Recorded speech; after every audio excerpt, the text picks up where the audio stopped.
Good afternoon, everybody. We are back for a PCA Live Government Affairs update. It's been a while since our last one, and there's no shortage of issues on the frontier at both the state and federal levels. We're going to talk about some of the pressing issues that are going on in both areas.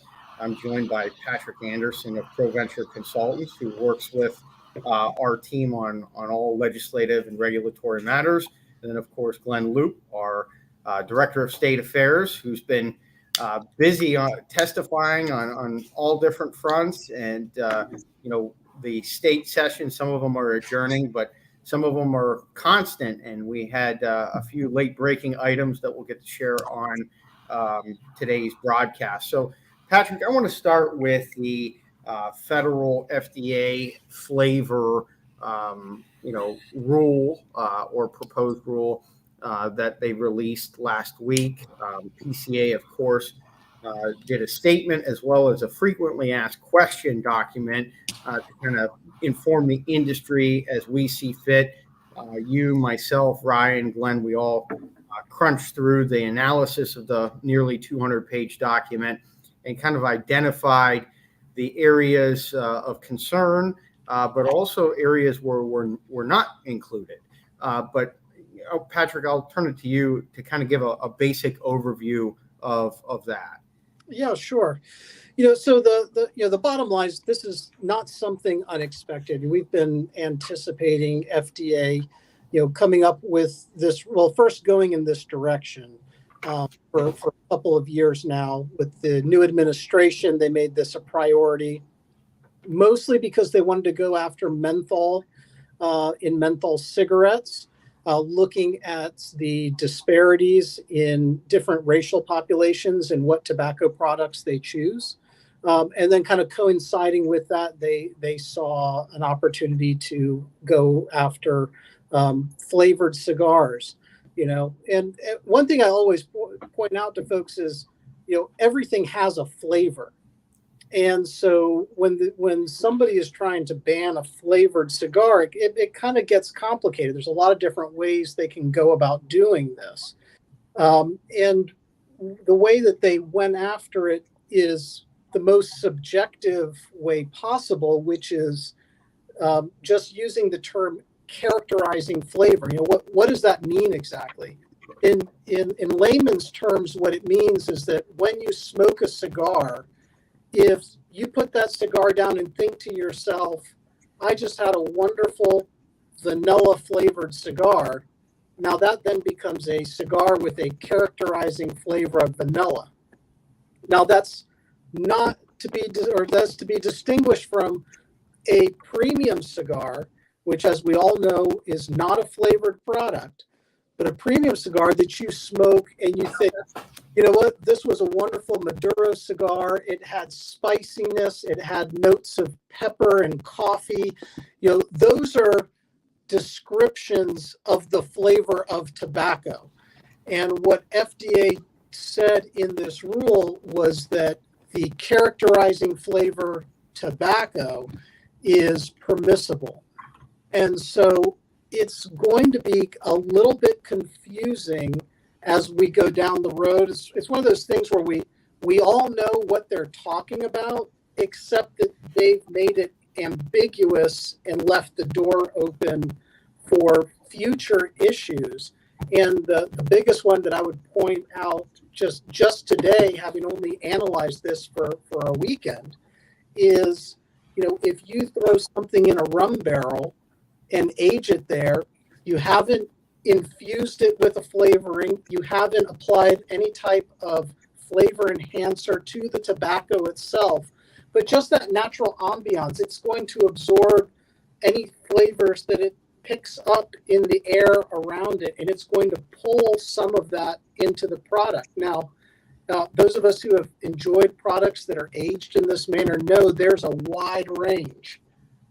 Some of them, you smoke them and you really pull from that rum or maple essence that was in the barrel. Others of them, it's a back note. And it's really a tobacco flavored product with a little bit of back note of sweetness to it. And that's where it's going to be really difficult, where the work's really going to be cut out for folks on the FDIA side and the folks on the industry side to figure out, okay, well, which regulatory structure does this fall into? Yeah. Patrick, we're getting a little bit of feedback on your mic. Just a heads up. We, in addition to a lot of the, characterizing flavor concerns that we, spelled out in that frequently asked question document, we have been asserting, and the FDA did a listening session webinar a couple months ago.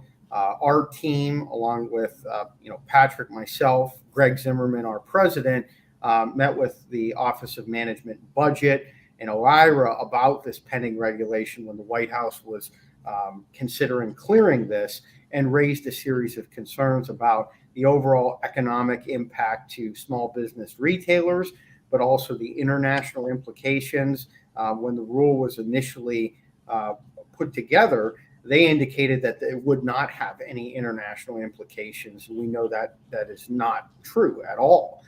So we've asked for that analysis. And I think, another area that is concerning is, we understand where the FDA is coming up from about the youth access and, looking at those issues on a larger scale, but the data just doesn't support their conclusions. They went from A to Z instead of going through all the different steps of the process.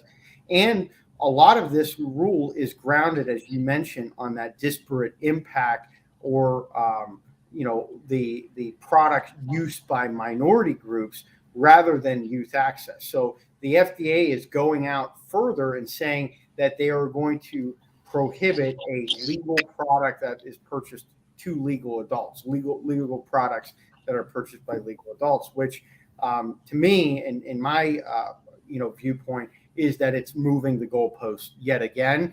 And a lot of those talking points were crafted by the anti-tobacco groups that, on their stakeholder call, I thought it was very telling. I participated in the stakeholder call. I've been asking the same question for 3 different sessions about characterizing flavors and how it relates to premium cigars. If you say that there's describe a non-flavored premium cigar as having notes of cocoa or notes of honey, there's no flavoring, there's no additives, there's no process to it. Is that prohibited? And, in the text of this rule, it says on a case-by-case basis that the FDA is to determine. And, we're not comfortable leaving it up to unelected bureaucrats to make these determinations. There has to be some better context, and that's why we've asked that question. And on that, stakeholder call, which was really a cheerleading session of the anti-tobacco groups, you had a Canadian anti-tobacco group praising the statement, yet they weren't taking questions from the retail association based in the United States. So, I think with this rule, their priorities are, not aligned with reality. And that's why in our statement, we took them to task on a few things. And we will continue to challenge the process. There are a few outstanding questions where we have to weigh in on behalf of our membership, one of which was not included in this rule, flavored pipe tobacco.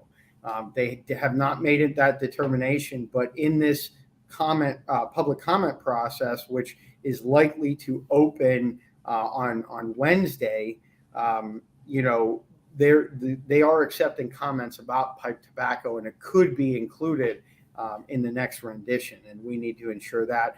Also, if something were to go into effect, having the time to offload stock for retailers. We hope that this, rule itself doesn't go through in it itself, but if it does, we have to be very cognizant of our retailers and the inventories that they have already purchased. But the long and short of it, and you'll see it in the frequently asked question document, nothing changes at this point. There is a process. It's a long, arduous process. There are a lot of challenges. We've been making the free speech argument as it relates to characterizing flavors, whether it be from shelf talkers or cigar media describing something. especially when you have that third-party media trying to accurately describe a product. That's a major issue for us as we look at its impact on premium non-flavored products. That's right, Josh. For anyone who may not be specifically aware, one of the points in the proposed rule is that it will be prohibited not just to sell a cigar with a characterizing flavor, but it will also be prohibited to advertise that a cigar has a certain characterizing flavor. And so that, as you mentioned, Josh, that gets into that First Amendment issue.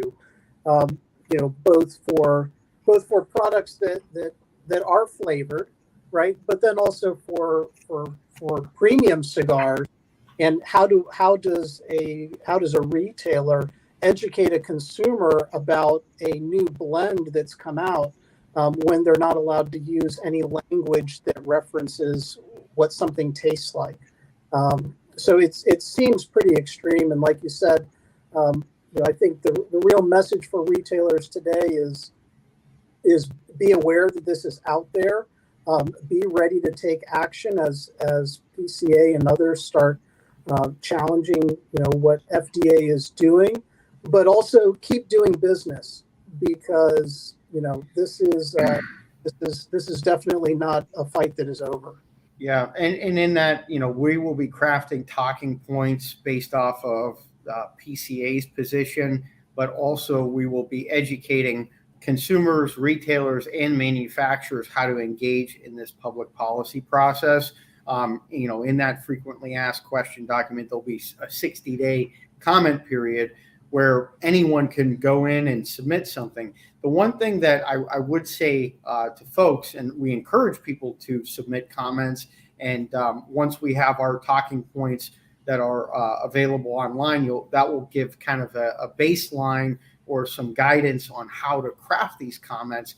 These are a lot different than what you might submit to an elected official, a member of Congress, or a state legislature. These are a lot less emotional. The FDA is not elected. These are career bureaucrats, some of which that have been appointed, and they are really looking at the data, science, less of that emotional appeal. You won't say as a constituent or as a voter, which, Glenn and I encourage to do in a lot of the grassroots campaigns that we launch on the legislative side. So, but we will be putting those pieces together. And Glenn, I want to shift over to you a little bit on the state front. I know that there's been a lot going on. I participated in a hearing recently in Delaware in a tax reduction, and you wrote beautiful testimony for that. That bill would decrease the tax from 30% to 15% wholesale to make it competitive regionally in the area.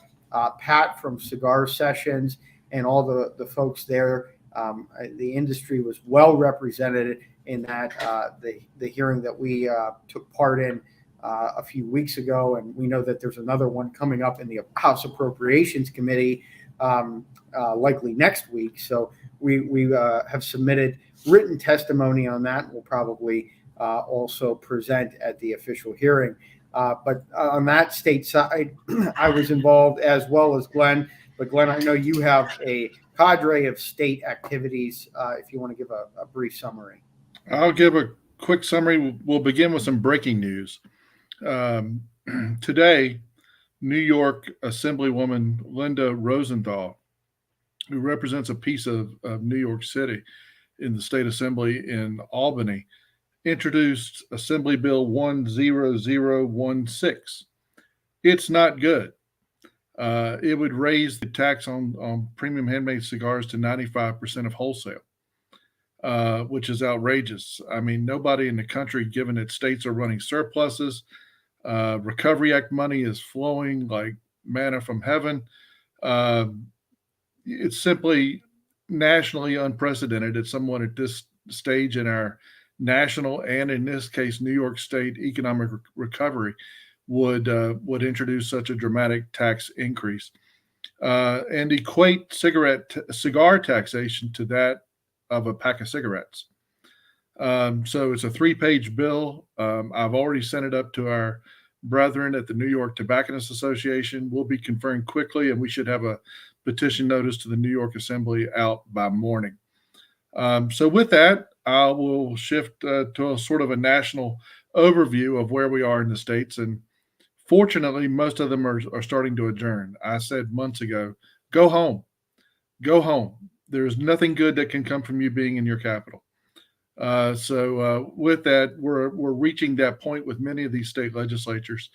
Tennessee has a local authority bill, and fortunately, and thanks to our retail brethren on the ground that have responded to our petition call to the Tennessee legislature, but really wonderful work by our brethren at the Cigar Association of America and their on the ground in Nashville lobbyists that have worked this and collectively secured an exemption for cigar bars and cigar shops from this local authority legislation that would allow local governments to even delve into questions of smoking bans. Likewise, the clock is running out for a similar piece of legislation in the Commonwealth of Kentucky. Fortunately, again, the clock is running out on a proposed sweeping flavor ban in the state of Colorado, which has been an obsession type of project for both our retail and consumer brethren in Colorado. Our partners that span from Colorado Springs to Lakewood have all been engaged in helping to defeat that flavor ban proposal, which has gotten more traction in this session of the Colorado legislature than it has in the past. You noted Delaware and the great work there. I tell you, the testimonies are fabulous, but I tell you, the on-the-ground response in Delaware has just been fantastic. It's a testament to the retail and consumer community in Delaware. And you and I and Pat and all play a reinforcement effort, especially Pat, but it's a case study in how to handle a golden opportunity to facilitate a tax decrease in a state. We await the governor's action on the local authority legislation that has a cigar and pipe exemption in the state of Florida. And during the course of this past week, Donovan Short of Casper Cigar Company and I from Casper, Wyoming, gave testimony to the Joint Legislative Revenue Committee. I think we had a good response from the members. We had good questions from members of the Senate and House in the Wyoming legislature about what a tax cap could mean to the small business community in Wyoming. Back to New York, the tax cap, here it is, we're talking about a tax increase bill. In the same breath, we talk about a tax cap bill that's picked up some great momentum, as well as their cigar bar bill is looking quite positive in the state of New York. I want to cap things off by talking about what PCA is going to be working on in the state of California. It's a long story that I'll abbreviate like this. The subject of a flavor ban was pushed to a referendum. The legislature couldn't make a decision. The governor couldn't make a decision. So what do? They punt. And they punted it to the public. And in November, there's going to be a flavored tobacco ban similar to what's being talked about in Washington, just for the state of California. And we are going to be doing a communications campaign with our retail and consumer communities in California. I've got a call this afternoon with some of our partners out there on that question. It's a very, very cumbersome and daunting, and I emphasize the word daunting, political task in the state of California. But we've got to try, and we've got to reach our consumer community, and we've got to raise the level of awareness about this, because it means a lot of money to to California. It means a lot of money to our retail brethren, and it's a question of consumer choice. So it's a lot of the parallel questions that the feds are going to be asking themselves just in the state of California. And let me put this in perspective. When the last tax increase went to a referendum on tobacco products in the state of California, it lost 60-40, and the cigarette industry spent $80 million trying to defeat it, and they lost. So I just put that out there as a example of how uphill of a climb this is. But again, we certainly have to give it everything we can. So that's sort of the national overview of where things are in the states at this juncture. I worry about those states that have year-round legislatures, but fortunately, a lot of them are going to be closing up shop and going home here within the next 30 to 60 days. And it's important to note that a lot of the retail community has been paying attention on the onset and, have been alerting us. We're tracking this information, but it's been a good cooperative effort where the state associations or local retailers have been calling things to our attention where we can coordinate and build alliances to fight some of these problematic things, but also advance the positive things. And that's in line with our new goals, our Vision 50 strategic plan, which, is coming together. We've solicited a lot of feedback. We had nearly 400 respondents to our survey, and that's helping inform our government affairs positions, our policies, and our priorities. And there'll be more of that at this year's trade show. And typically we have had panel discussions to talk about some of the, what was going on, the current events and advocacy, and how to become involved in advocacy, which we still will have those as breakout sessions. And hopefully a lot of the state associations will convene their own meetings. I know Glenn is working on that. But for our opening day session, it's really going to be a discussion about priorities, the policies, in an open forum with Glenn, myself, Patrick, Ryan, as well as Scott, Pierce, and Greg, talking about the next year for the association, but also the next 10 years, looking at it very, very strategically of where we want to position ourselves as an association and as an industry. And in line with that, I know that Glenn and I recently penned an op-ed for our blog about marketing in general and some of our current thinking. That's something that we're willing to discuss with folks, discuss with the industry, and make more concrete plans. That has been a topic of discussion with our board, with our advocacy committee, and our staff.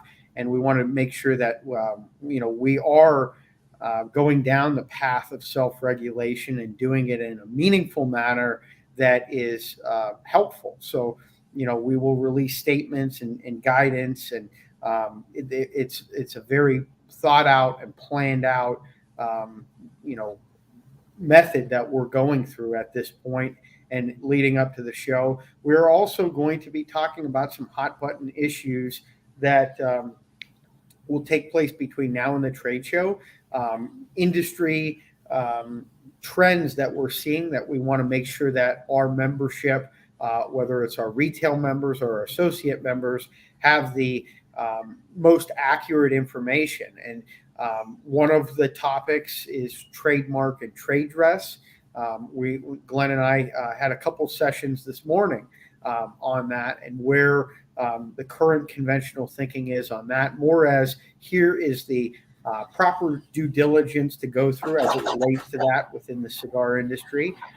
Also import and export. We're going to have a webinar likely in June with an expert to talk about some of the recent trends going on on import and export.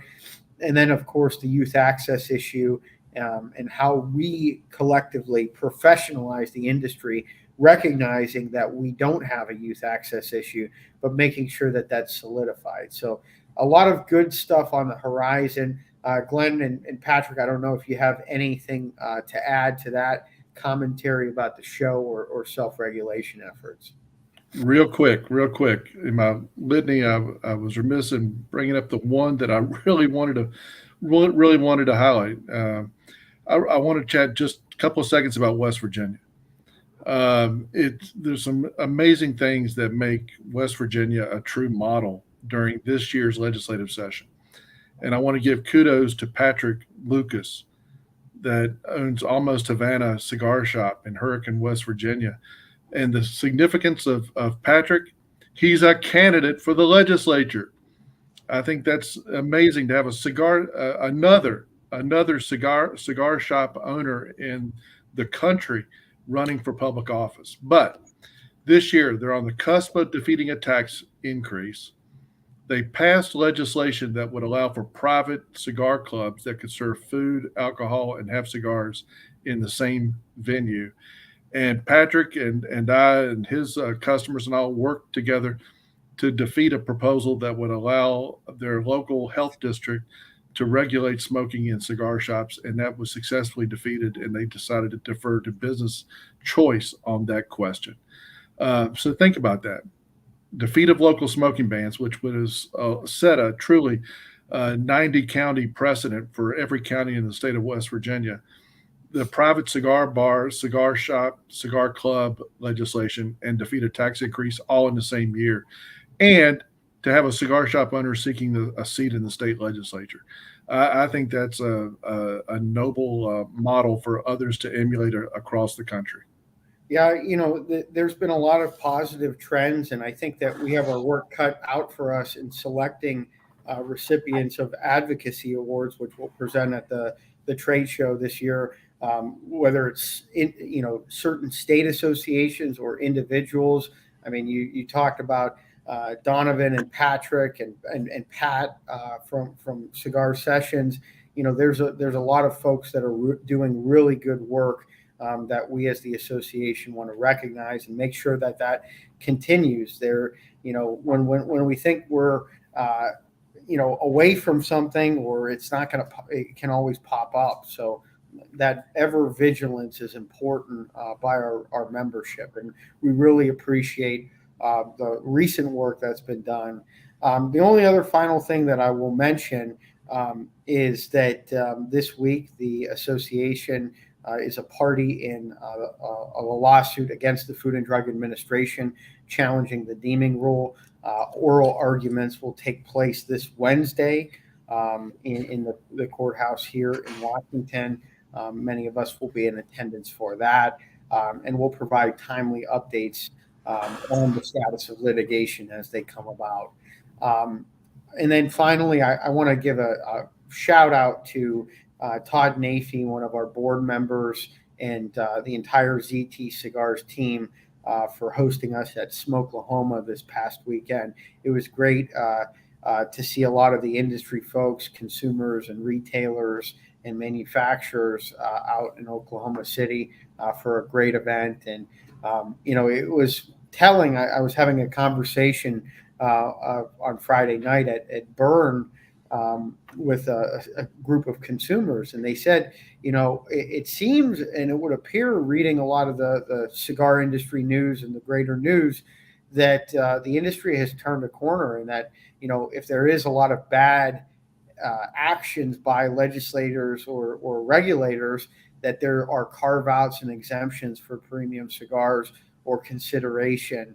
I'm glad that there is that positive mentality as folks are examining the work that's being done and the work that they're involved in. So we want to continue that momentum and have a strong summer as we prepare for November elections, and ensure that there's no other bad activities that pop up.